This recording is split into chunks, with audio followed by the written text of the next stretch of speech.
programul de rezidențe CHIOSK și printre noi la acest program participă doi artiști ucraineni.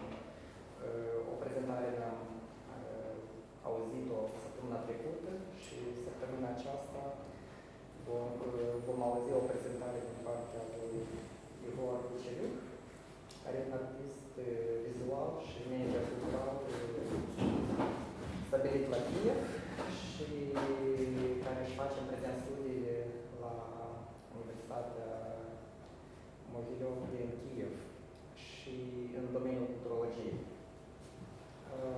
Programul pentru artiști, programul de rezidență pentru artiști este un program care e gândit să invite artiști din diferite țări să lucreze în contextul nostru din Chișinău, cu scopul de a explora subiecte legate de spațiul public, de modul în care societatea noastră evoluează, se transformă și, spre deosebire de expoziții care circulă dintr-un oraș în altul, programul de rezidență încurajează crearea lucrărilor pe loc, într-un context și în relație cu contextul local. In few words about the KIOSK Artist Residency Program, as you already know, it's a program which was created to allow artists to travel to Moldova, to Chișinău, to work with topics and subjects which are related to local context, and our main aim is not to invite ready-made works and projects and exhibitions, but rather to create conditions and provide a context to visiting artists to work with local topics. And one of the topics which we have is related to public space, social transformations, but lately, last few years, we were very much focusing on the ongoing crises in the region, especially on what was going on in Belarus a few years ago, and today what is going on in Ukraine. And the full-scale war is, of course, one of the important topics for us today. So we invited Egor Kucheruk to share with us his thoughts on the ongoing crisis, and I hope we learn about his work on one hand, but also about the work of other cultural collectives which are today working in Ukraine. There will be a presentation, and we are encouraged to formulate questions to Egor, and we can have a discussion after it. Thank you for coming. We are happy to have you with us. For inviting. I'm Yehor. I made this presentation. I was trying to keep it a bit informal, so it would be like funny and interesting to watch. So I'm an artist. I'm also working in culture sphere with our friends. We're making cultural events, and like we have this like small society of people who was constantly like pushing culture in Kiev and other regions. So, and the war changed the situation and the cultural sphere and everything, how it works, and it's very interesting changes that are happening and this transformation of culture, of different forms of it, different forms of arts and everything. And that's why I will give a lot of examples, not just to talk and think like philosophy and stuff, but also like practical examples, what was happening, how it's funny or how it's said, and we would like discuss it, the transformations that are currently happening. I know like you're at that moment of time you must pretty know about this thesis, but like and our so like what's wrong about Russian culture in like your country, talking from experience of Russian culture in Ukraine. We have a long story fighting Russians. That's like our main motive. From the beginning of the history of Ukraine, we was always fighting somebody, we was always dreaming about independent country and everything, and we were always struggling being inside of a Russian Empire or Soviet Union or other forms of empires that Russia had. And we had a lot of generations that were pretty much wiped out by Russia. So this is an example of it. This is generation we're calling in Ukraine shooted Renaissance, because there was like a group of people, and each of these guys, the Ivan Bagriany, Les Kurbas, Mikhailo Boychuk, all of them were like revolutionaries in their spheres, writing, directing, and more or less they were like in avant-garde and everything, but because of they were writing in Ukrainian, or like they were not agreeing with the policy of Stalin, they were just killed, and it's just like there are hundreds of them, of the generation of people. So it's just clearly how actually Russia what it thinks about Ukrainian culture. They do not like agree with us at all, and they don't see us as independent culture. We should only be a part of their great Russian culture, and we do not have a right for existence. Now, a lot of Ukrainians, the one process that is happening right now, because we are feeling that, oh, like Russia cannot justify their war even for themselves. They always find in these obscure words like demilitarization, denazification, and they even don't know what they mean for themselves. So like they're basically killing us because we're Ukrainians. And for most people right now, it turned up like as a question, what does it mean to be Ukrainian? And right now, if we are like going to some book sites or any like bookshops, the bestseller books are books about history of Ukraine, the history of fighting with Russian Empire and everything. So it's also like the process that is happening right now. But still, how the culture transforms people. The main idea that we have right now, that art cannot be separated from politics.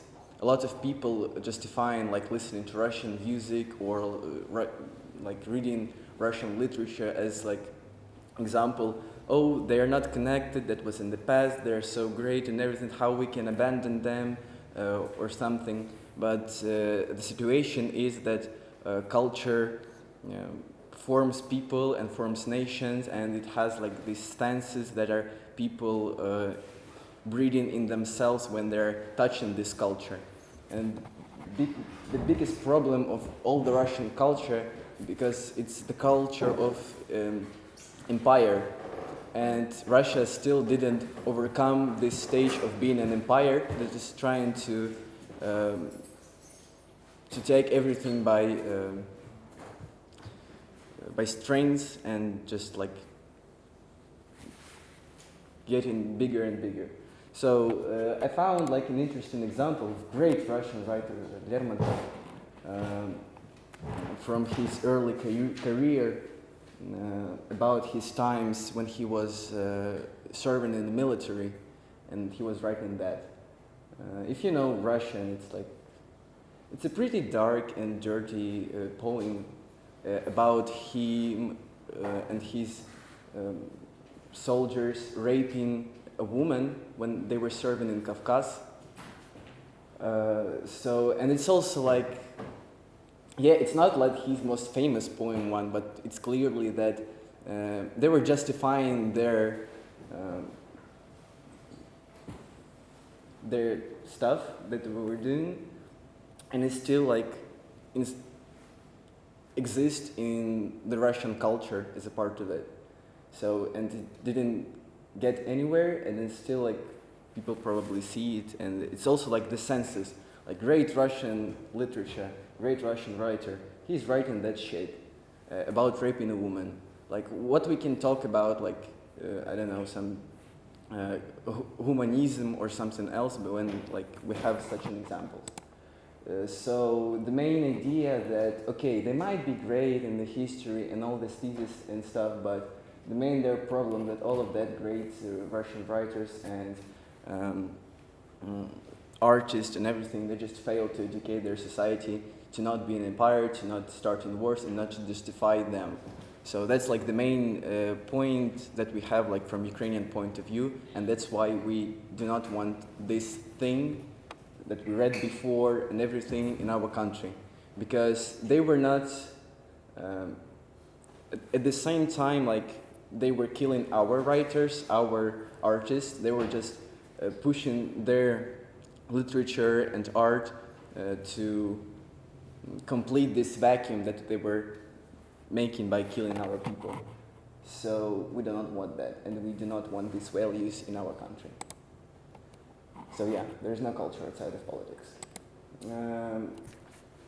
Talking about modern times, the main idea since the beginning of the war was there is no time for culture right now. So, and it was happening probably for the first 3 or 4 months since the full-scale invasion. It was not happening anything, and all the country and all the cultural sphere was just in the state of a big shock. There was no like any events that were happening. There was not so much, I don't know, music and arts appearing. The main idea that we were having as a community, that we just have to right now scream as loud as we possible and just to speak with the facts. And I remember like in the first few days I was writing a lot of letters to my friends abroad, like do something, write a petition, I don't know, like it was a chaos. A lot of my friends, also artists, directors, we met while volunteering. We were serving food at the kitchen for the military, for the refugees and everything. And this was like the state. The culture was not on time. We thought that it's more important to, I don't know, make Molotov cocktails or make food or like help in shelters or something. And having a great example of that, that's a performance called The Birth of the Hedgehog. So there is a cultural organization in Kiev called CHIOFTC AIR. So they make like festivals and art programs and everything. And during the war, at the beginning, they kind of transformed the studio in their like artist experience into just making anti-tanks hedgehogs. And at some point of time, they decided to film it and to make some kind of performance from it.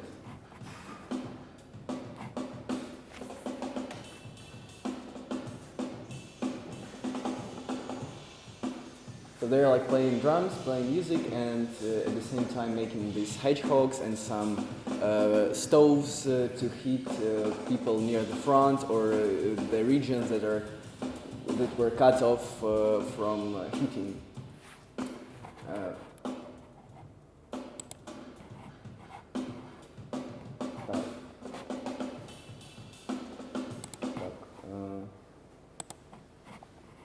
And there's like 10 minutes later, this woman comes. I hope you will hear what she says.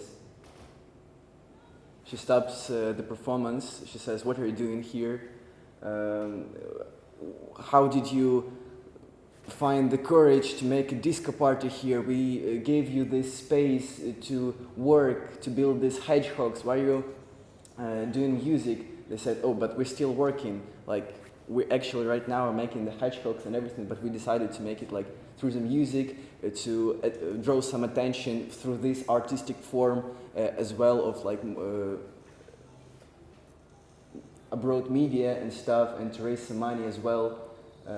But they just came and threw them off and said, "You will not be able to come back to work in the studio again." So that's like a funny example how even society was not ready for art at that time. So they were just against it, because how you can party, how you can make anything. So yeah, and they like just ended. They were calling the police and stuff, or just threatening to call the police. But the performance ended in that way. But I think it's even the better way just to describe the atmosphere that was at that time.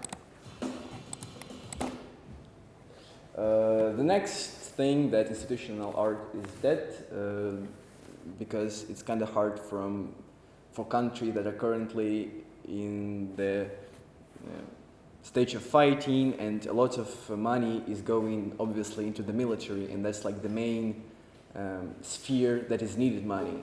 And that's why a lot of our programs that we were having for the artists, like from government, now they're not working. We're talking about like theater, like galleries, museums. Obviously, they were just evacuated because the museums that was not evacuated, their collections, and like I don't know, museums in Kherson or other cities that was occupied. Russians actually stole our paintings and just get them into Russian collections, into Russian museums and everything. So they're just like stealing our culture as well.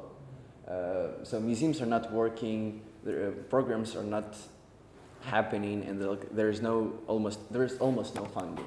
I say almost because we have Ukrainian Cultural Fund, that's their logo, and they have some kind of programs that are funding cultural projects, but comparing to the 2021 or 2020, it's like a little bit of money comparing to it.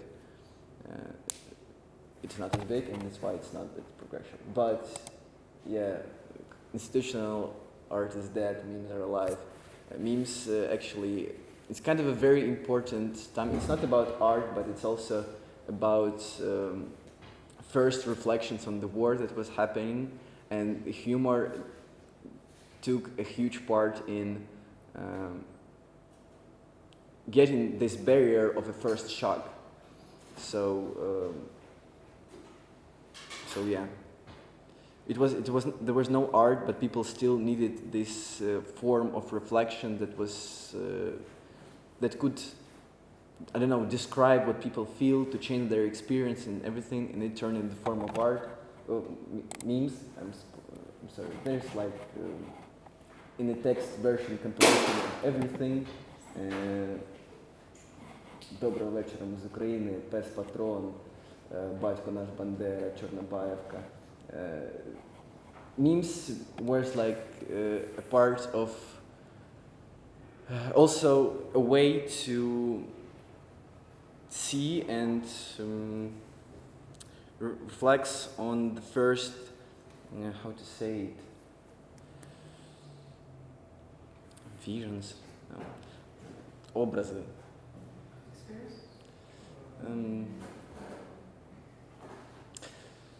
Images. Yeah, because there were a lot of stories happening, and people needed heroes as well, and some words or just some myths about war that gonna encourage them up. So we have this myth about a woman that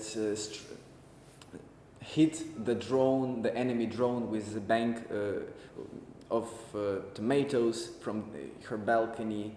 There was a myth about a man who was stopping the tank with his hands, or just throwing some mines from the road, smoking a cigarette. There's like a very funny video when the man holding a tank mine, he's crossing the road, he's smoking the cigarette, and then just throwing it away because the road was blocked and I needed to go there.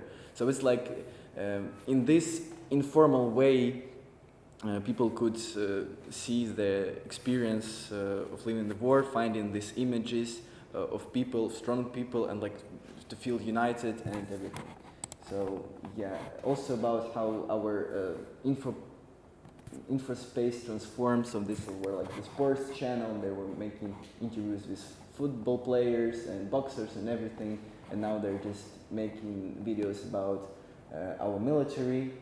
This was a musician, now he's making a show about how he transfers with other comedians and musicians cars to the front line for the military. These are also like the funny format, but now as main character, it's also like a military guy and everything. There are like these funny ways of educating people, like 10 stupid questions to the pilot of a jet and everything. Also like there's a whole series, and 10 stupid questions to the sniper, 10 stupid questions to the like rocket launcher and everything. So it's like how our interest changed. Now I separated my presentation in few parts. So we're gonna talk about music, a little bit about cinema, about theater, and about art. So music was like one of the first forms that appeared in our post-war times. We can say like music is faster and easier to make than other forms. I don't know, like for example, comparing it to the cinema, for example. It's like just faster, and people could react to the war and write their song just from their own experience and from their own bedroom or something.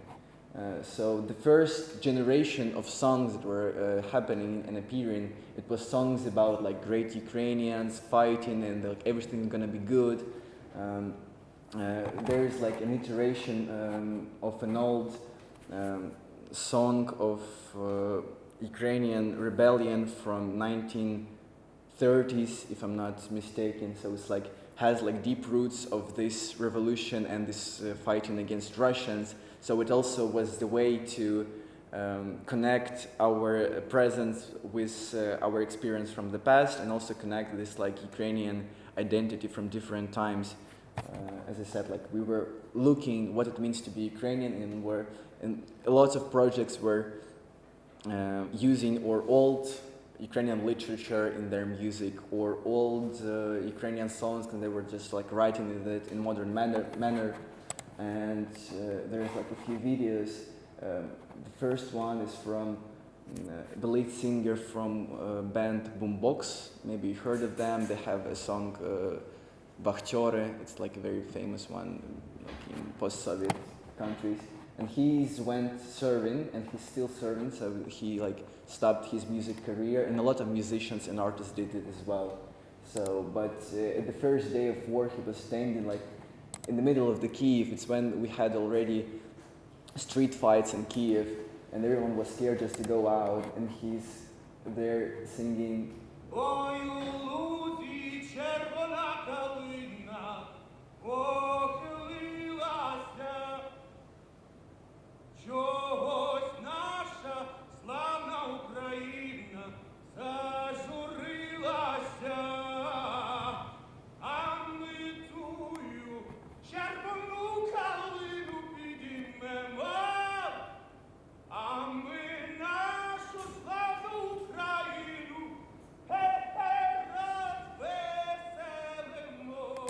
So the song is basically, it's like an old rebellion song that says, yeah, why you're just so sad? Yeah, we're fighting right now, but everything's gonna be all right. We will get together and we will be funny and happy again together. So, and you see the streets are empty. It's like the center of the Kiev, so there's nothing happening. It's very scary, and there's street fights. And it was like the first song that people heard, and they were like, oh yeah. And after that, a lot of remixes started happening. Pink Floyd made a feat with this soundtrack, and it was like on the radio, and it's on the radio still. Another one, it's like a meme one. It's a terrible one. I hate it, but it's like also one of the most popular songs, like since the start. Доброго вечора, ми з України. You know, you feel the vibe, right? So it's like just a regular club music, but it says like, hello, good evening, we are from Ukraine. It's like a very strange phrase. I don't know what it's like took that huge, why it became so popular. But after that, even our, how to say it, like the city governors that were responsible for defending cities, big cities like Mykolaiv or even regions, they were starting using it in their daily videos that were making from their cabinets, like saying like everything's all right. Our region had this much of attacks. We are fighting right now here and there. Everything's gonna be all right. And every time they were starting this conversation, was like, "Доброго вечора, ми з України," and like everybody was talking. It's like now it's a lot of merch and it's on the T-shirts, on cups, and everything. It's like the symbols of this word. They're everywhere. Like bayraktare, yeah. Like we'll make 3-5 songs about bayraktars or something. We did this one. This is the Probas. Probas Hardy. They create this soundtrack. This one, yeah. So I also decided to show an example about like young artists that also appeared, and the first slide there was like music about like, yeah, we're Ukrainian, we're strong, we're holding together, everything's gonna be all right. But also we have this part of music industry and new artists that are speaking in the language of hate and how much they hate Russian. And there are a lot of them, but I decided to take the example of Oyfusk because he has subtitles in his video. And as well, he has an interesting story because he wrote this song after the day his house was shelled with a rocket, and he like somehow survived, but his house was destroyed, and he wrote this song like a day later.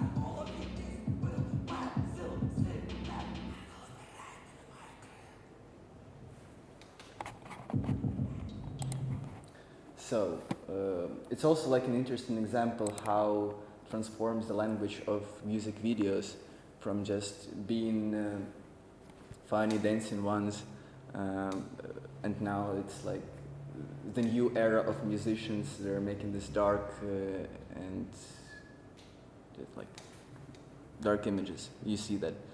And also everyone is trying to speak with a foreign audience and always like putting a reminder what's happened, like which cities were destroyed and everything. So it's also like art now is a very important form of reminding and keeping this memory alive, and just like working also with international context through the art. Because now a lot of Ukrainian artists, they're going abroad to make concerts, to raise money and everything, as well for Ukrainian audience and for abroad ones.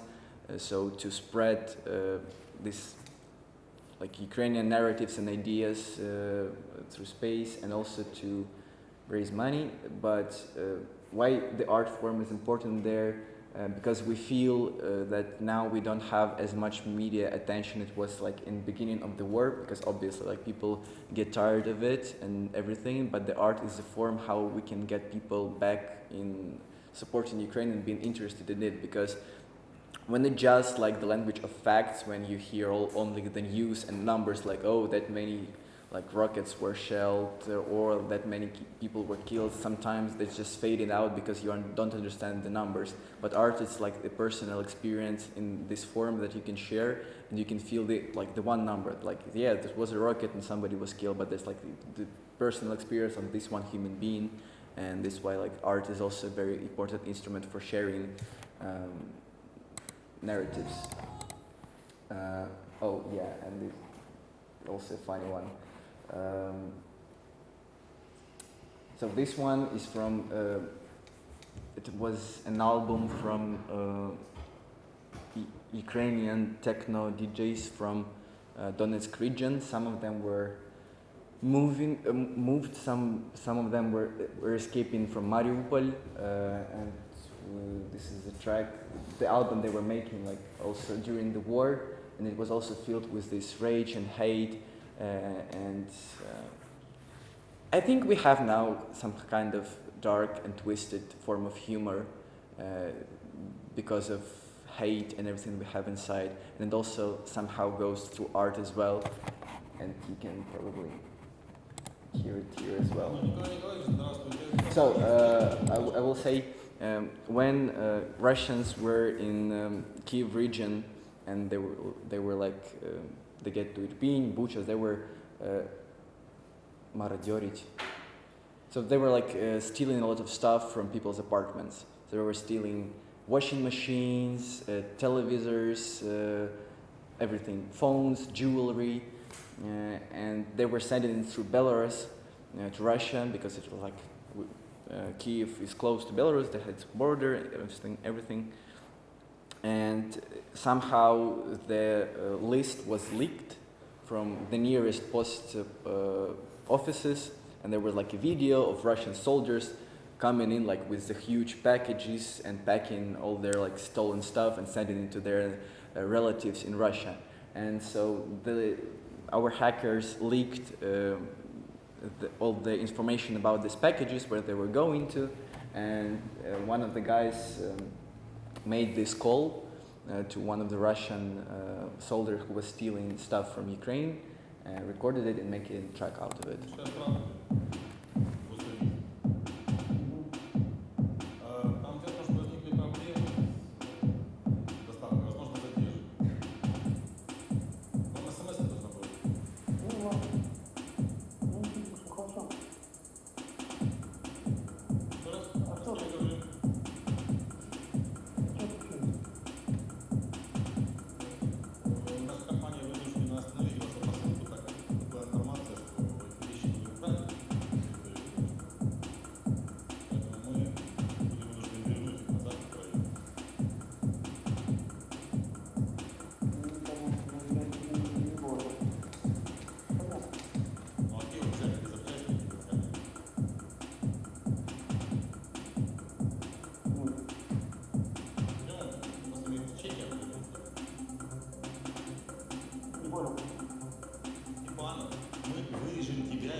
So it goes like for 5 minutes. I'm not sure.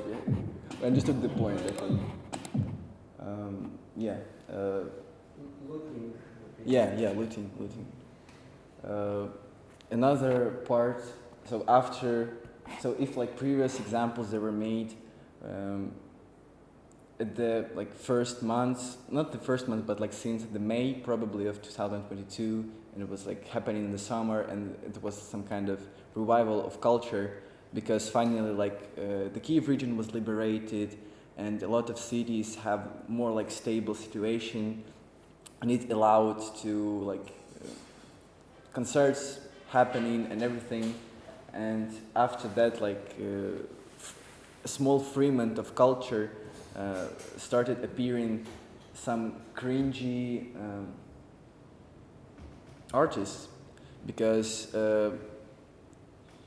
It's also like a very strange thing, because everyone feels that how we cannot talk about the war, and it's like important and everything.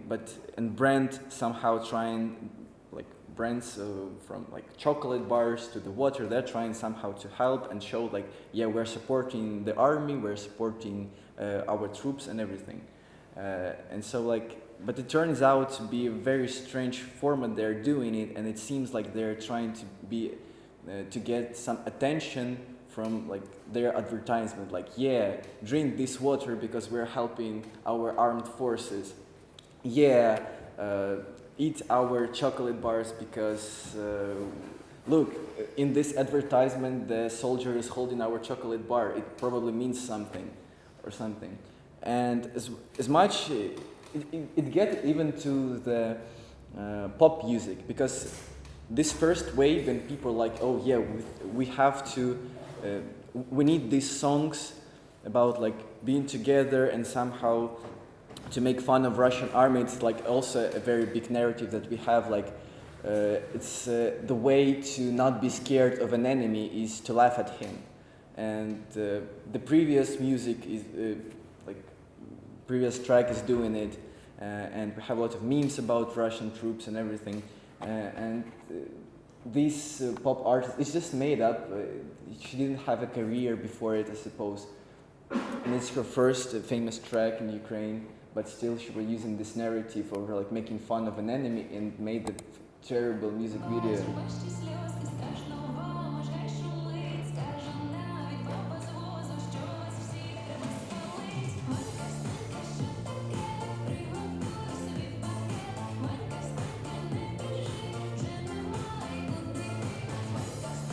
So this shit has 22 million views, and what the lyrics are saying that, oh, Vanka Vstanka, what's happening? You should prepare like a package for yourself because you're gonna be dead very soon. So it's like, it's strange because the narrative is like, yeah, Russian, you're gonna die in that land. But it chose this like very fancy pop form and with some stupid dances around like Ukrainian house. So it's, people don't like it actually right now. Don't like it. We're like making fun of this. We were even in the university on our lectures. We were talking about this video. This one is not working properly, but there was an example of there was a video that was made by Ukrainian some battalion or something, and they were showing the Battle of Bakhmut, where they were shelling Russian troops, and there was like an image from a drone how these bombs are coming like to the places where Russian sitting, and there's like a clear picture how they're dying, and they decided that the perfect soundtrack for this footage is gonna be like the previous song. So it's like a funny song, yeah, and there's just like a really military, terrific this image of people dying on the war. So it's also like a strange contrast and example how the people views shifted and how like what are the forms how we can consume images. But away from the bad examples, we have some also very interesting and deep reflections on the war. This one artist is called Stas Korolov. He's like a very popular indie one. He's now making tours and everything, and they're going abroad and they're raising money in Ukraine, and they were having like a charity tour, and he made a Ukrainian speaking program after his first album being Russian speaking, and he made this video. Like, it's a very interesting art piece in my opinion, because he chose this instrument of Google search to show what people are looking at and made a song out of it.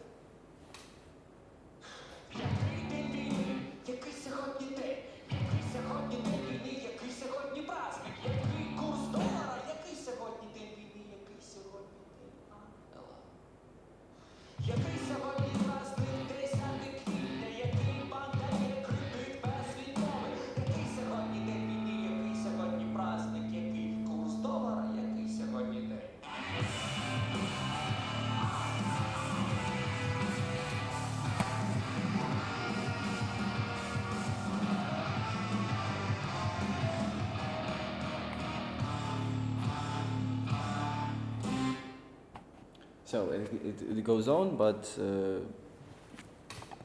like an example. There is also this collective called Varnyakanya, where they're using documental stories, and they made a text out of it. So they were like making their own research and looking for people with stories from Mariupol, from Irpin, and everything, from like military people. And they made made the lyrics out of it, and made like small and minimal electrical music accompaniment.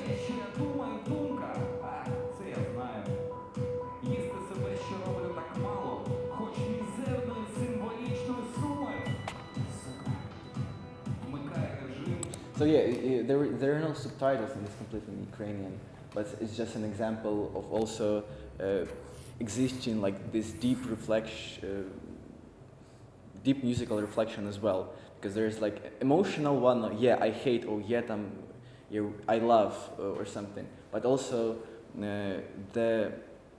these two collectives, they're researching Ukrainian narratives and what's happening in Ukraine right now through their music as well, and making this also like a format for them.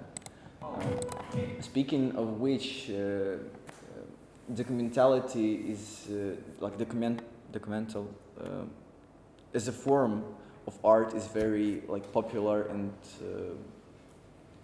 right now I'm not sure if popular is the right word to it, but because it works the best. It's like the only way to show the story of somebody else or your own, because yeah, war is terrible, and it's like it has a lot of stories in it, and it's so at the same time interesting, but at the same time terrifying, how you can look for these stories and they will never end up.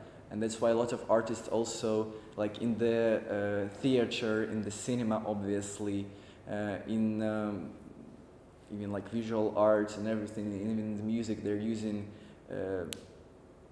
stories of real people or pictures of real people, and it's also like the main instrument of speaking about the war right now, even through the music. Now I decided to also point out the very interesting movement we're having in cultural sphere. It touches music, but actually touches even the visual arts and everything, because as I said, we didn't have much happening till the May, when the Kiev was liberated at the start of April, if I'm not mistaken, and then when everything returned somehow back to normal, as it possibly can during the war, but people came back and the industry started working and the shops were opening because everything in Kiev was closed. People felt the desire that something should be happening, because it was the 3 months already, or even 4, and nothing was happening. Musicians and all the artists, they're not very sustainable living creatures, and it's hard to produce art during the wartime when nothing happening and you do not have an opportunity to show your work or to have concerts so you can earn money living by what you're doing. And the first generation of events started happening. As I said, on the first slide was in the first slides, that the culture was not on time, and as a result there was this party that's called na chasi, on time. It's now is the time to talk about culture, and they were making multidisciplinary parties for today's. They included also theater, music scene. They were making exhibitions and everything. And also a lot of these events that are happening, they are pushing the narrative about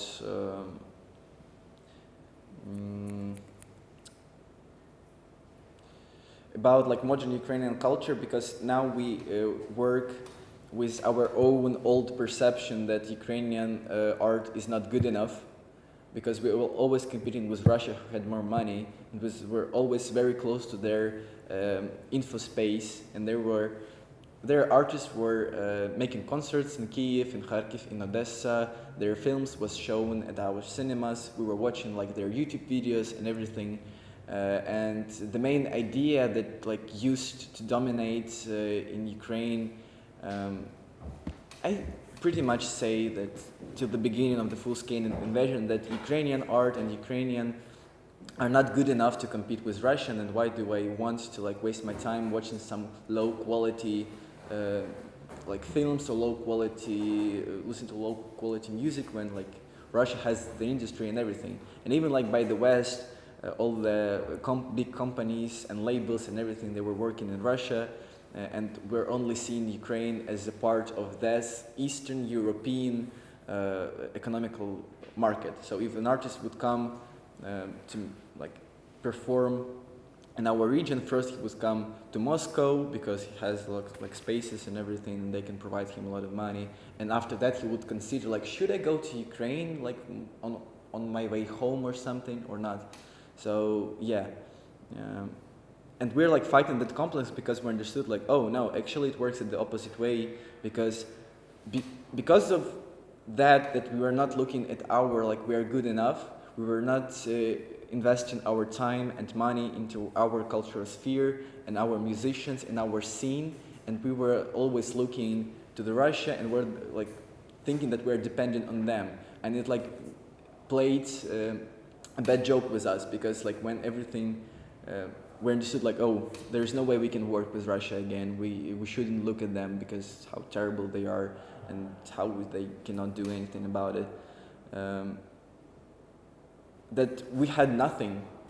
There was no like lots of clubs in Kiev or like spaces where artists could perform. There are like limited spaces, limited amount of spaces where we can actually make some shows or festivals or even something. So there was no this music industry. We were not having like a lot of labels or something, even Ukrainian ones. We were also always depending on some Polish or like Russian labels to produce and to publish music. So, and that's like the first simple attempt to change that and to to organize this meeting between Ukrainian listeners who understood like, oh yeah, I should listen to Ukrainian music, I should find our local artists, but where do I find them? And these events are offering like a win-win situation for artists, because like, oh yeah, I was performing, but I didn't have any much audience because I have like, I don't know, 30 subscribers on my Spotify account or something. And they're saying, okay, we have this place, we have this idea of making a lineup, and people were coming as a desire that was born in them to find Ukrainian. So it's like it was a huge demand on Ukrainian music, a huge demand on Ukrainian art, and it's first like attempt to fulfill this demand. And even I am guilty as well of doing it. What? I'm sorry. Because in Kiev we are making these parties as well. We are called Lesia Kvartirinka. We have each of the previous one has their own profile. Somebody makes like Ukrainian electronic music, somebody makes like Ukrainian rock, somebody makes like Ukrainian teenage pop punk about kissing strangers drunk at the night, but still it's like art. I do not wanna judge it. And we have this some crazy, absurd style that we're using. That's me, by the way, in the mushroom hat. We make the decorations. Oleg Skripka, you might remember him from the movie from Orange Revolution. He was like dancing on the stage and everything. It was like our small dream to invite him. And still, events like this, it's a great opportunity for people to feel closer to each other, because not much happening. Sometimes people feel isolated, and when you offer them like an opportunity to meet each other, it's like the way to hold the social connections between them. As well, it's a way we understood our importance, because it was hard to justify for lots of parties at first and events like how we can dance, how we can make any concerts when the war is going on, and like in the like neighbor, I don't know, region, they're still fighting or something. But at the end, it's not only about partying. It's first of all, it's a way of raising money, because like when you get a lot of people at the same time, at the same place, you can share the narrative, say like, let's donate together. We're making auctions, and every of these parties and every concert our artists currently having, always we're raising money. I feel that people will not even get if we're not raising money. It will be a lot of hate, and it will be a lot of disrespect to us if we are not going to raise money. So it's like a feel that we're going to be shamed for it, and like, yeah, we have to fight. It's like the main narrative that is currently sitting in this cultural sphere. And it's also the way to support Ukrainian culture when it's needed, because, as I said, not much happening. Still, even artists, they could not go on tours. There is no summer festivals because of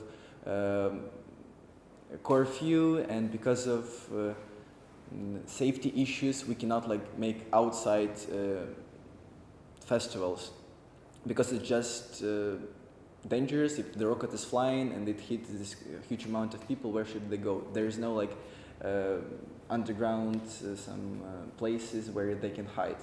If we're talking about open air festivals like, I don't know, Glastonbury in the UK or something, Coachella in USA. We had like a huge festival called Atlas Weekend, but it's not happening for 3 years already. Okay, so, and that's like also our way to contribute to artists to make their living better and possible even, and also to not make it disappear because of this state. Yeah, they do not have much possibility to perform, but if our culture is going to die as well, we're going to end at the same pit as we started, that we are not going to be having much, and we will be looking abroad, or we'll be looking again at Russia to find something like some art or some music or anything. So it's also like the way of resistance of making it and making our culture, like music and everything, and art visible. Even for Ukrainians, just to not look at there. Because we still have a problem. We still have Instasamka in our top Spotify playlist for the months. It's not like there's not much. We're talking for about the beginning of the war, not the beginning, like before the full-scale invasion, like there will be like 10 out of 10 only Russian artists, like in the top 10 charts, like of the week or of the months, or like mostly like 7 out of 10. But now they're still there, and we're still trying to fight this narrative. Like, guys, why are you listening to them? They're paying taxes in Russia, and this way they're supporting the war and buying bullets to kill our people. And some of the Russian artists even donating to Russian army. But so we still have this problem. Not everything is good and it's like happy ending. Yeah, finally we're like making our Ukrainian cultural scene independent. No, it's not that good, but it's like the process we're currently in. And I think we're making some progress in it. Also talking about communities and music communities, we have like this fund called Musicians Defend Ukraine. As I said before, a lot of musicians went to defend our country, so they stopped their main job, you can say. And it's like the way our community is holding together. A lot of artists that I was mentioning earlier, if they're making these concerts, and we in Lesya Kvartirinka as well, if we're making our event, we are raising money for this fund, because a lot of people who were like a year ago was just in making concert in our like small space, and we were like having only 50 people. Now they're still fighting Ukraine, and it's like our way to help them as a community, and we feel that the connections are very important. It's like also one of the main insights since the beginning of the war, that's the only thing we have. That even there's like will be no light, there will be no cell phone connection. Human connection is very important. So like in my neighbor, there were like people looking through. They were writing this paper notes to people like, if you need help with them, call this number, or I'm gonna be here. Oh, do you need any food? I have some. And it's also the way of surviving and so unite. Finally, fine arts. I finished with music already. So I'm gonna be faster, I think, because we don't have much time left. There was a rise of posters at the first time, because it was easier to share them through the media. And at the first, as I said, like we had this desire just to scream about Ukraine, saying that, hello, we're having war, do you want to help us, please do something. And the posters are the easiest format to shove it into public space, to repost it, because it's bright and everybody likes it. And it's still like a very important form of visual arts and to draw attention to Ukraine. So a lot of illustrators became popular. They're like making this also like memes and making laugh of Russian soldiers, somehow trying to build this image of a strong Ukrainian fighter, and like also making laugh and also kind of showing the horrors of of Russians and the strong qualities of Ukrainian war. So it's like a patriotic, just like movement. So yeah, we're good. Yeah, when the Su, best patron. Yeah, let's go. And also sometimes it's picture. Oh yeah, and how did it took a turn? I said you about earlier. What Редис Азовсталь. Редиска 2-3 тижні. Вітер перемоги водка. Сосиски патрончики. Патрон це it's like our dog that is miner and he's working on the minefields to detect mines that are still working. So it's also very funny how we got from the posters as a visual images of depicting visual images of this war and the fight we're having, because like if we have some myth or like important soldier or important event happening, it's always depicted in the posters because it's easier also to share it abroad and for us as well to keep it in mind. Because like, oh yeah, like we had this image called Привид Києва. It was a Ukrainian fighter, jet fighter, that he was protecting sky above the Kiev. And it was a myth that he destroyed like so many Russian jets and Russian helicopters and everything, but it turned out to be not one person, but it's like an image of the whole air forces that we have in Ukraine. And it was also very important for people to picture him to be more confident that, oh yeah, we are safe, we have this Privet of Kiev, we have this fighter that is going to protect us. So it's very important to have this image to be calmer. Talking about, art, continuing. As I said before, artists are not very sustainable living creatures and they need support. We have this one fund called Ukrainian Emergency Art Fund. And they're making residencies and funding artists that are not, or they moved, or they not have ability to work. So they make this, how to say it, stipendi, scholarships, yeah, for artists, and funding the art residency programs.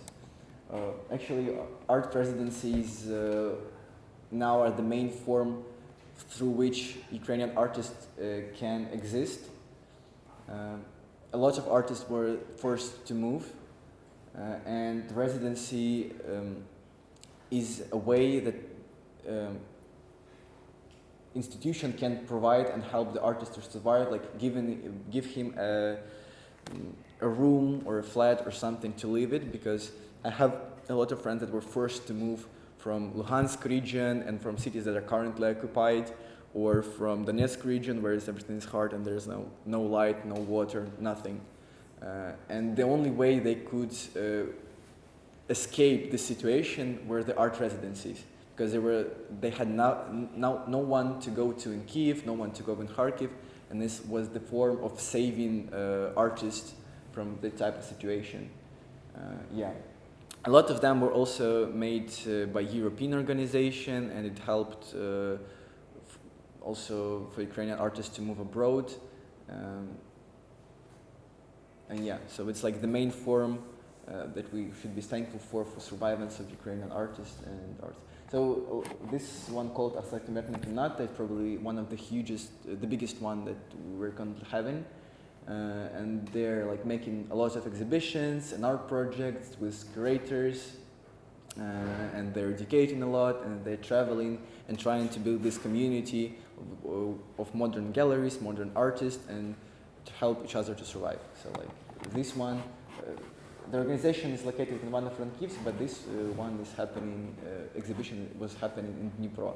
So they were trying to also build a community from the different regions. Oh, that's me again. Wow. Talking about my personal art experience, it was hard for me to start drawing again.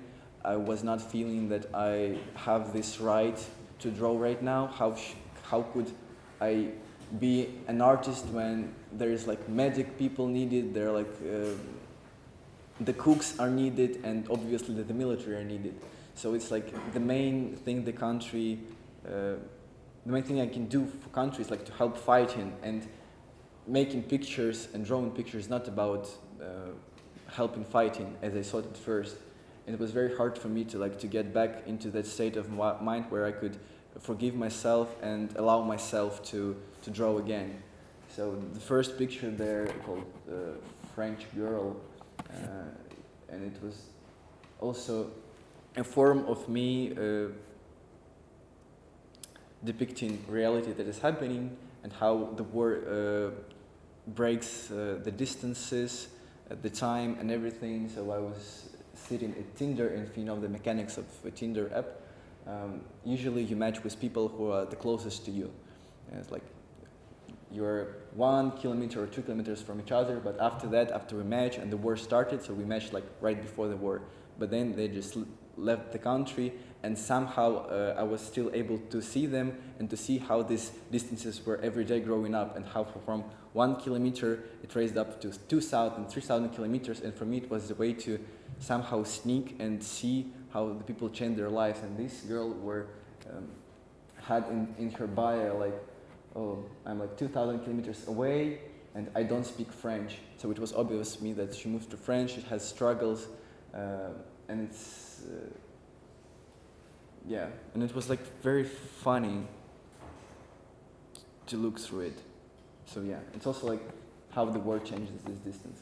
This one is about, called Obrezna, I don't know how to, look out or something, how to kind of translate it. Like be careful, probably. So I had the video of performance of it. I made this picture and I was going through the center of Kiev. With it, I was going to the trolley buses, to public spaces, to the first queues to McDonald's when it finally opened back in Kiev, and it was like huge queues for 1 kilometer or something. People are standing in 2 hours to eat a Big Mac first for half a, I don't know, first time in 6 months I'm gonna eat Big Mac, oh yeah. And I was going these places where a lot of people were gathering, and for me it was this feeling of danger. Oh yeah, it should be translated like danger with a point mark.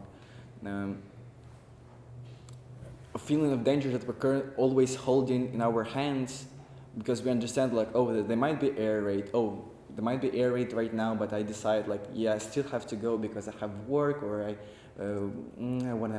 really want to taste that McDonald's, and I do not care about the air raid and the rockets that are flying. I'm gonna go there right now, and possibly I will skip even the queue that is happening because everyone will be afraid. They will run, and I will go, and it will end. Oh yeah, and I will be first in line, or something like this. So we're like constantly in this state of making compromises with ourselves. Like, oh yeah, I know there is a danger. I know it could kill me, but I will still live on. And we are like holding it all the time.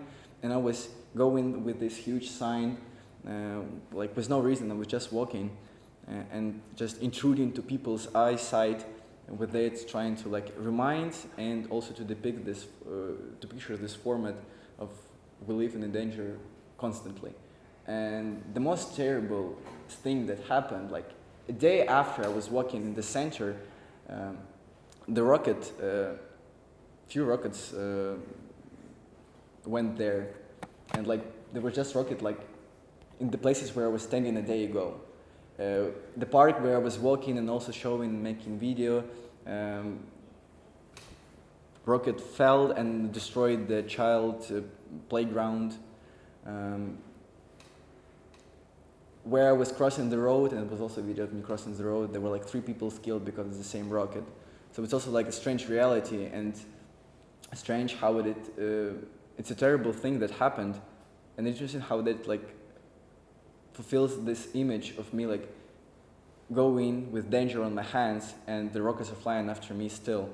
So I was like if I decided to go with this picture like a day after it, or like, oh yeah, maybe we'll shoot tomorrow because it's like gonna be sunny or there'll be rain or something, but it kind of like saved me as well. Also about important battles we're currently having in art sphere, because Russia was an empire and Ukraine was a part of Russian empire. Russian institutes stole a lot of our artists and convinced all the world that they're Russian artists. And the reason also it's an argument that, oh, you don't have Ukrainian culture because it's our artists, it's our musicians, it's our painters and everything. And through Ukrainian intelligence and our politicians as well, it was important for us on this global scene to justify that actually Ukraine was existing at that time. Yes, it's our Ukrainian-born artist, and we have like this history, long history of being a country. So it's also through art the way to justify our existence and to defend our culture. So it's also like an important battle that is currently happening all the time about artists, about Kazimir Malevich. So he was born like in Kiev, but yeah, he was working in St. Petersburg, and Russia as well tries to say that he's Russian. We are trying to say that he's Ukrainian and stuff. So we can be presented in the history, in art history, at least, because Ukrainian art existed not like only for 30 years of our independence. It was always, and now we have to like prove it, and it's also about this. So it's like Metropolitan Museum, and he admitted that few artists like Winji, who else, Ivazovsky, and some other Ukrainian artists in their collection were not Russian but Ukrainian, and it was also very important. Talking about cinema, as I said before, there is no institutional funding, and the cinema is the sphere that needs it the most, and it's currently there is no films producing. It's very sad, but that's the fact. Except of documentary films that are happening, other films are not existent. If we talk now, it's the time where a lot of films that they're going from post-production, so they were like filmed before the full-scale invasion, and during the war they were completed like editing and everything, and now these films are participating in a lot of international festivals. And it's also like a very interesting because this one depicts war in Donbass region, this one as well. So it's like very tragic stories about also Ukrainian war since the 2014. And their reason at the first time, and the main idea was to remind people, Ukrainian people, that war is still going on, and to depict the stories that were happening, like, yeah, it was happening like 3 or 4 years ago, but still it's our history, it's still like this huge pain we're feeling, and it was like a reminder. And it's kind of interesting right now to see them coming now, because people since the beginning of full-scale invasion understood like, oh yeah, we had it, it shouldn't be tolerated and everything, but still that's the way to reflect on not only full-scale invasion, but the fact that the war is not going like for a year, but it's for 9 years right now, and probably even more considering the fact that Russia never liked Ukraine as an independent country and was always fighting them in our history. So yeah, so if you're gonna be in your like cinema or something, movie theater, I really recommend to see them as well.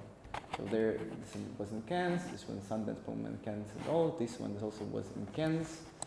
And talking about documentary films, this one even, it's like made in co-production with foreign director, but this one is nominated even for Oscar. So yeah, I don't have to say much about it because it's just documentary films about war in Ukraine. Yeah, so I don't know how we can describe them. So yeah.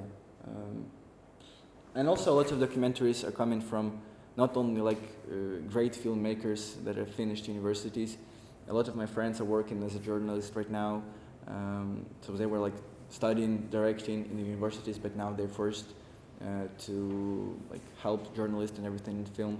We have a lot of films that are is producing even by our television and some former showmans and the people who have this like media attention even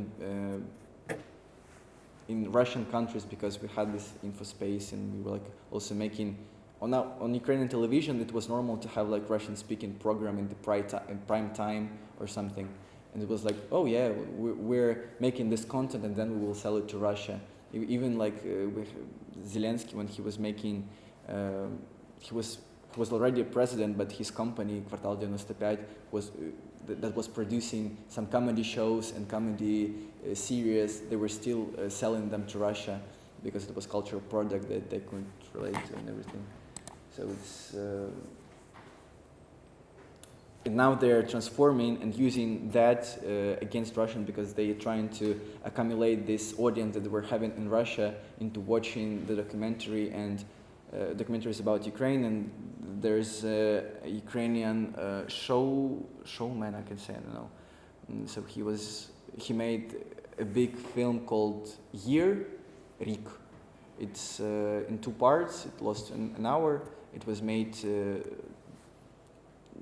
like dedicated to the year from beginning of full-scale invasion, and it depicts a lot of interesting moments. And he interviewed our main forces guys, our main intelligence guy, the president, and everyone. So if you want to dive into it, it's also going to be interesting. Oh yeah, talking about theater.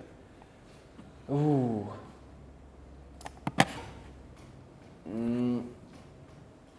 So we have this wave, as I mentioned before, we have this wave when we are trying to reconnect with our past and our previous killed and always and sometimes vanished Ukrainian authors, and to reconnect with our past and the ideas we were having there then and right now. So a lot of the theater projects are taking it to like old cultural projects to the modern era, and some of them using as well documentary as main instrument of shaping narratives about war in Ukraine. So this one is made by Maria Magdalena, called Human, and I'm going to also show a part of you to you. Я колись закохалася хлопчика, він мені, я думала, що це боляче. А виявилося, що боляче бачити, як твоя мама вмирає у тебе на очах, а брат все до неї підходить і каже: мамочка, не спи, ти замерзнеш. Раз, два, три. А якось дядько Коля зловив голуба, це був, напевно, 5-й або 6-й день, його засмажили і їли, а потім нас всіх впало. Раз, два, три. Я не вірю більше вашого Бога, якби він був, ми б так не страждали. Моя мама ніколи, чуєте, ніколи не робила нічого поганого. Вона навіть не залишала дядька Колю на ніч в іншій кімнаті, поки вони не одружилися. Вона ходила в храм і сповідалася часто і я. Дядько Коля навіть курити кинув, щоб мама не нервувала, що це гріх, а ваш Бог взяв і прибрав її. Мені там батюшка щось говорив, що мама буде нести служіння Богу, тільки краще вона несла служіння тут, виховуючи нас. Раз, два, три. Я ненавиджу Росію, мій рідний дядько там, знаєте, що він мені сказав сьогодні телефоном? Катя? Какая еще Катя? Девочка, я вас не знаю. Какая война? Какая Катя?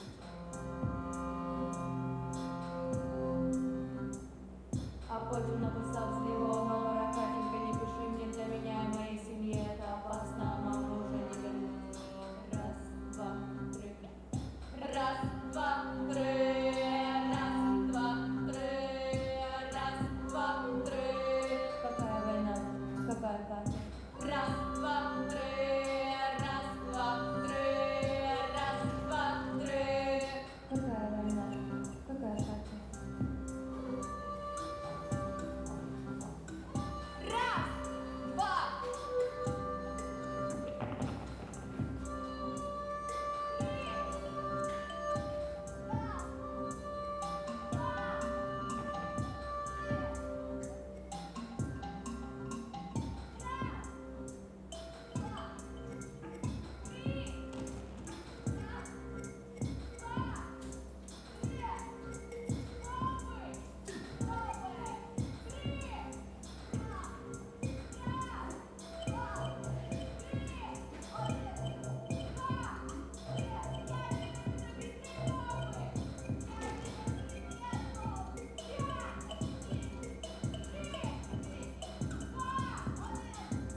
So yeah, it goes for 48 minutes, and it's able to watch it YouTube, and I really recommend it because it's a very unique artistic project made by widely famous in small circle in Ukraine artistic group called Maria Magdalena, and there was a part of Teatr Dach, if you're familiar with it. So it's like the same people and the same party. So, and that was my last slide, and I finally finished. I don't know how much time it took, but I think it was too much. Thank you very much, Egor. It was really very deep, and I don't know how much of us were aware of these processes ongoing in Ukraine right now, in the field of art. So maybe we can put some light on. Yeah, have a discussion. If you were not tired up by this huge journey, I think.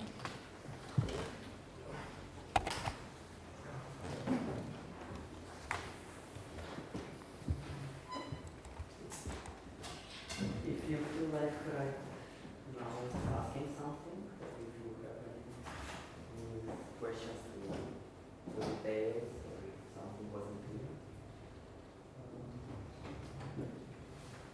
I say about McDonald's. McDonald's was like the development of McDonald's was in the Second World War II, when they said we need burgers with $1 cheap and for everyone to pay during the war. And you were saying about McDonald's, everybody's happy to eat Big Mac, and somehow they write. But that was like everyone was happy for tournament of McDonald's because it was somehow the image of past life that we were having before the full-scale invasion. Because we had McDonald's, it was always accessible and stuff, and then everything went away, and it was like the first companies that are coming back that does it mean that they believe that Ukraine now is like getting better and we're overcoming these very hard stages of war and we can live our normal lives? And for lots of people, McDonald's was a picture like of normal life, of this stuff. So yeah, that's why were huge queues, and it was possible to even take a delivery. It was like for the first week, it was madness. So yeah. I would have a question about art autonomy, because what you described is that it receives less funding today. Also what we see is that art is somehow, and artists are responding in a quick way to ongoing situations, so it's like a reactionary position. Something bad is happening, we need to answer, to help, to put our forces to counteract these negative effects. And also we see a lot of other type of visual production. I mean, all these videos from the front lines, they're basically taking 99% of the prime time. I don't know, they are everywhere. So how autonomous is art today? Where is its place, according to you, in all this? No money, like no visibility, art is forced to react, not to think of maybe of preventing something. They have to actually to quit doing art because they have to counteract some negative effects.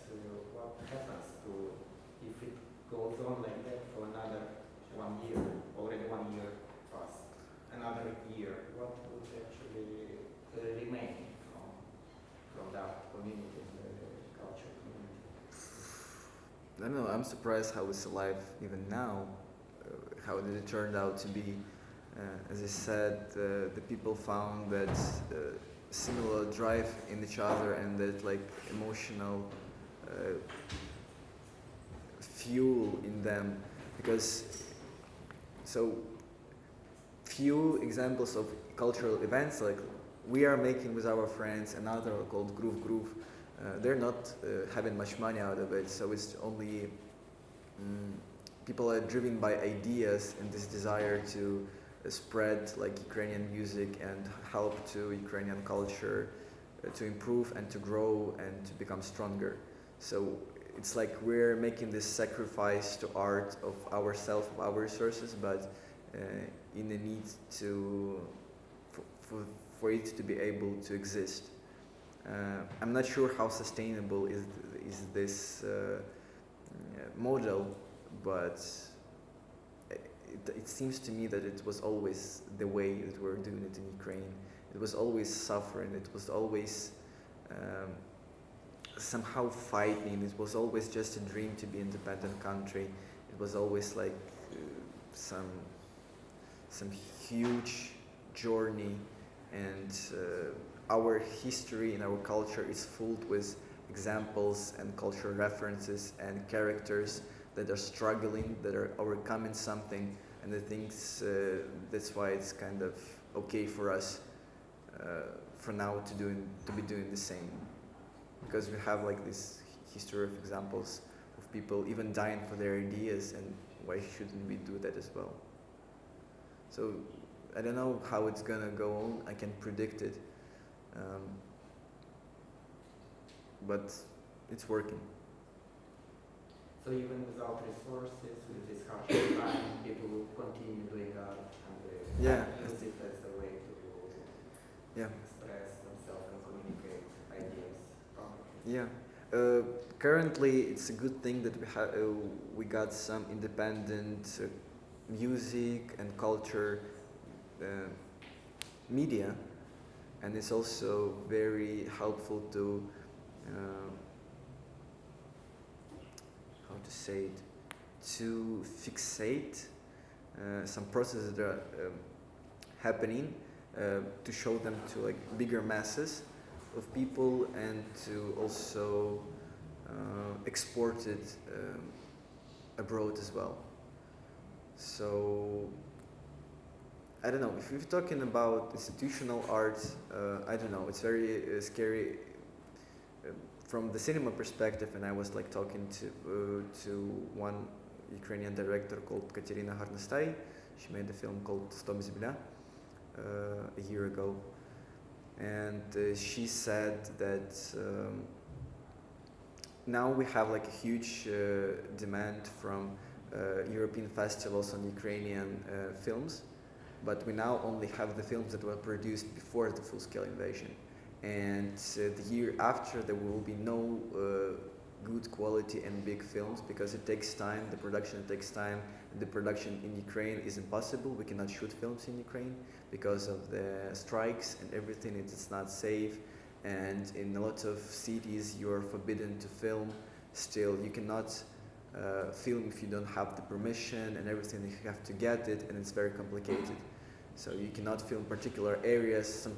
One time I was just at the railway station, and I decided to make a photo to send to my parents, like, oh yeah, I'm here. I just like came to the railway station. I'm gonna be soon in your like apartment. And then the military came to me and said, like, show me your phone and delete now all the pictures that we were taken just at the railway station. So it's kind of complicated right now for the cinema. So I think we'll have lots of documentary films, but the artistic ones, I don't know how to say it, художественные, are not going to be there soon. So we'll find out something. We'll look and see.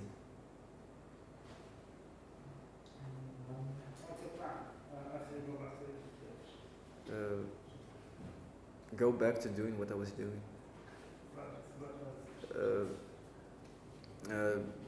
So making Lesia Kvartirinka, making musical events. We're going to have like a huge one at the end of May, our 10th one, and we're planning to do something big and to raise more money than we usually have. So it's like the main idea. And just making art and living on finishing university. Finding a girlfriend, what do you I'm just wondering, because you also mentioned this need to decolonize Ukrainian culture from Russian culture influence.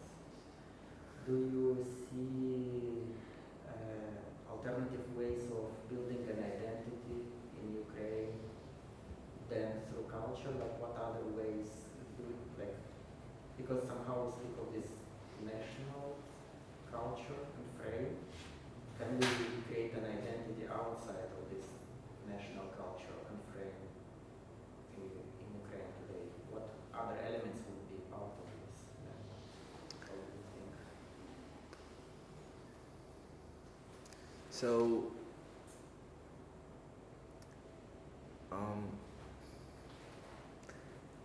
I think that, like, first the thing we're doing right now is we're trying to defend our history and like to clear it even for ourselves what it means to be like an independent country called Ukraine, what it means to be Ukrainian, and what are the values and what our history, because like Russia and USSR were rewriting history and they were lying a lot, there was a propaganda, and even through our like cultural leaders and personas, it's sometimes hard to find like their real thoughts on the subject.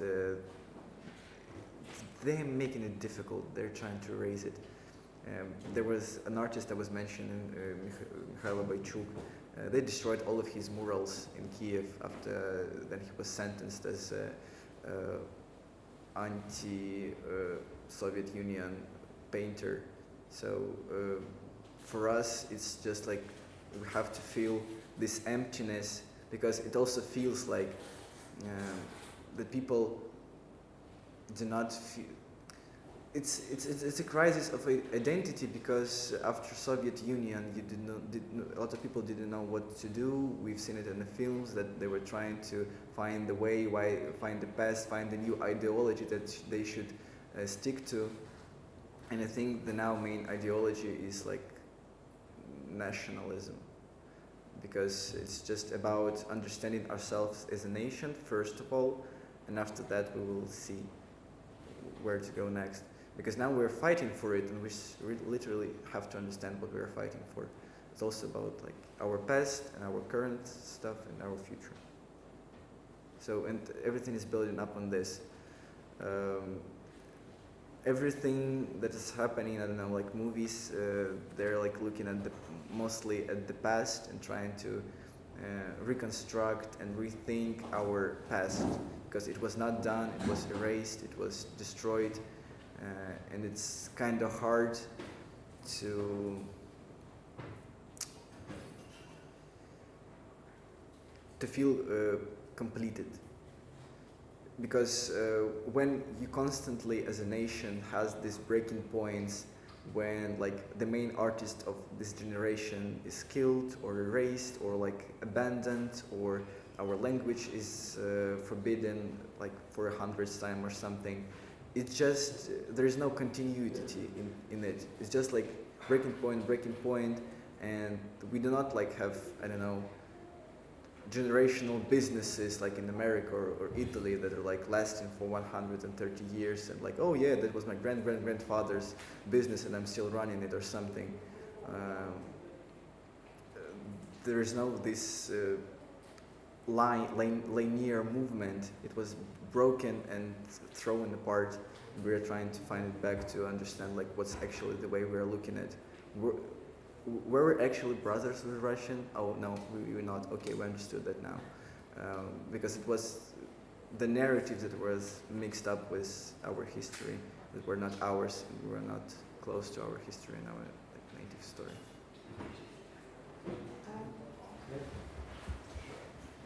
I'm really interested in this inability to speak, which you mentioned, what I think like a lot of Ukrainian artists had like at the very beginning of the war, where they're like, I don't know what to say about it. And like a lot of the residences that they were invited to kind of, I think, have like the expectations for like at least in Switzerland is that way for the Ukrainian artists to speak very explicitly about the war. And now you also mentioned like this, the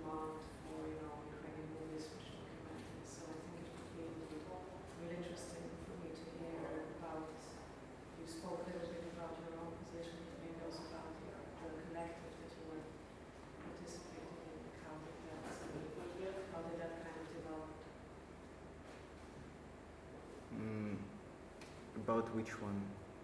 The one where you organized Parties? parties. Oh, yeah. So we had an idea like long time before the full-scale invasion. We were just making small parties for our small group of friends, and we were making parties just like for our friends to perform there. But then it's like we're growing and growing, and then the full-scale invasion started. So we also stopped our events. We were not able to get back as a team because everyone was like separated. One was like in one country, another one was also abroad, and there were not any possibilities. Also, as I said, as I mentioned earlier, only first events started happening only in May. So invasion started in February. Until May there was nothing happening. So people were just living their lives. You can go to the supermarket only like till 4 p.m. and they were closing after it.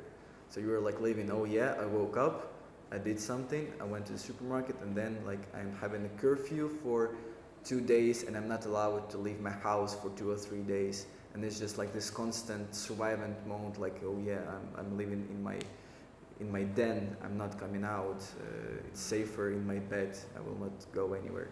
So it's just like was the state of whole Ukraine and the big cities, and there was impossible to imagine anything happening. But then we came back and it somehow disappeared because we felt that need and desire that people had. The party started happening, and we felt like, oh yeah, we were doing it even before. We're not just reacting to this demand for Ukrainian speaking musicians and Ukrainian music that the people trying to look at, because now they get rid of everything, every Russian music they had on their Spotify, and now their playlists are empty and they have to listen to something. And that's why like a lot of people through TikTok or through Instagram and through the same media, the most popular ones, I know articles was like top 10 new Ukrainian artists to listen to, top 10 albums, because for people it was new, like, oh yeah, we have actually like a scene there. It's not only about Vopli Vidoplyasova, Okean Elzy, or like Boombox, who is the most famous one we have, but we actually have some modern art happening as well. So, and we understood that, oh, we can do it, and we have some audience, and we probably can use some audience like as a good, I don't know how to say it, movement, so we can probably spread some narratives and trying to be helpful through them, trying to raise money through them. So everyone was doing something as an attempt to help our country. Unfortunately, we're running out of time, but thank you again, Yehor, and for being